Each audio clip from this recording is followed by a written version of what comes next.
back in 1913, they measured 134 degrees Fahrenheit. But most people think that the 130 that we measured the last couple summers is the hottest reliable record. It's so hot that I'm not even hungry. I haven't seen a coyote, a rat, or a tortoise for days. How hot is it in human degrees?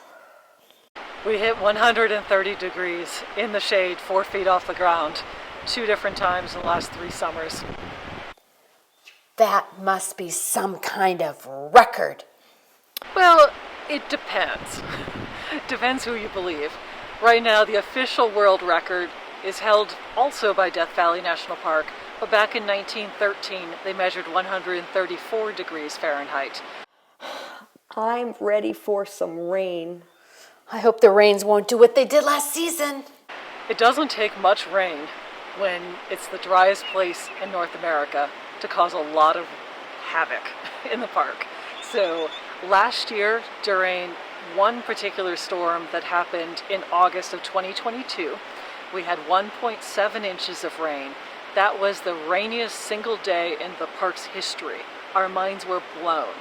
Then, just over a year later, August of 2023, we had the remnants of Hurricane Hilary that left 2.2 inches of rain in one day at Furnace Creek, which is the new rainiest day in park history. And that's more than we receive in an average entire year.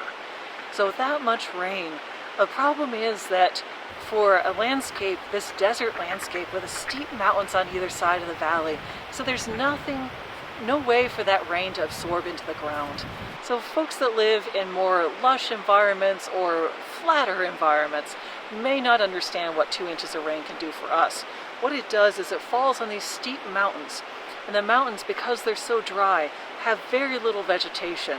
There's nothing loosening up the soil to let the water sink into the dirt. So instead, all of that rain is like hitting the top of a steep roof, and it just runs down those mountains, collects in the canyons, which are a lot like rain gutters on the side of a house, and then pour out into the flats, which would be like the ground outside a building.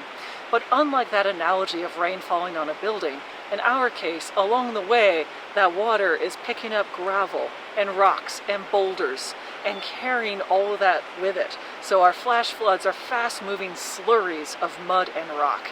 And when they cross over a road in the park, sometimes they'll dry, leaving behind 5 feet of debris, and sometimes they cut through the road itself. For us, we're really used to dealing with debris on roads. Other places, they have snow plows. We plow mud. We plow rocks. We plow gravel. And that's routine maintenance for us, just like dealing with a blizzard is for someone in the Northeast. But what we can't deal with the staff we have here with the National Park Service in Death Valley is we can't deal with a road that gets undercut and collapsed. So that's the real damage, is when a flood flows over the road and starts to speed up when it goes downhill on the shoulder, and then it scours out that shoulder and eventually starts to undercut the road, and the road collapses and it looks like a big Pac-Man just took a bite out of it. And that's what we're dealing with. Every single one of our 1,400 miles of road in the park was damaged by Hurricane Hilary. We were completely closed for 2 full months, which is the longest full closure in the park's history. At this point, 2.5 months later, we have 10% of the roads in the park open. The summers and winters are really changing around here. I wonder if this weird climate is another human trick. Death Valley has always had flash floods. You can look and see every canyon was carved by a flash flood. The boulders that are out in the flats got transported there by flash floods sometime in geologic history. So without climate change, events like this would happen. However, all the climate change models say this region of the United States is predicted to have more frequent and more severe rain events, which would translate to severe flood events. And with 9 major flood events last year and then this major event this year, it feels like the impacts of climate change are here and now. We can't take this any longer!